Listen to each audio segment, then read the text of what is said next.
مالی کمزوری کی وجہ سے کوئی کسی کا سخریہ کرتا ہے، مذاق اڑاتا ہے، تو میرے بھائیوں ہمیں یہ سمجھنا چاہیے کہ یہ مال تو اللہ رب العالمین کا عطا کردہ ہے، جس کو چاہتا ہے مالدار بناتا ہے، جس کو چاہتا ہے غریب بناتا ہے۔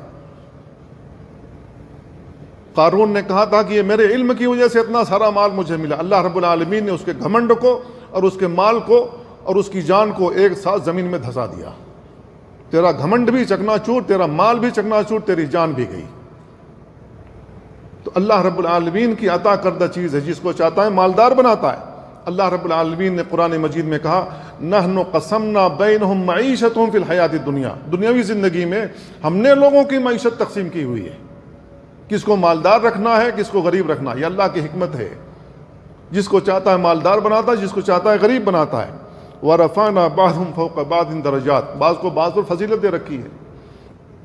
اب کسی کو ملین ملیار دیا ہوا ہے، اللہ تعالیٰ اس کو بھی آزما رہا ہے۔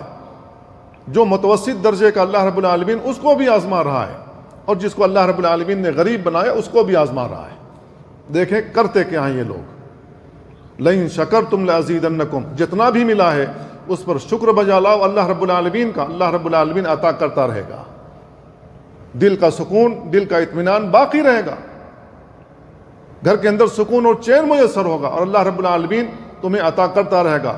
اس طریقے سے تمہاری دنیاوی زندگی ختم ہو جائے گی، پھر آخرت کے لیے تیار ہو جاؤ گے۔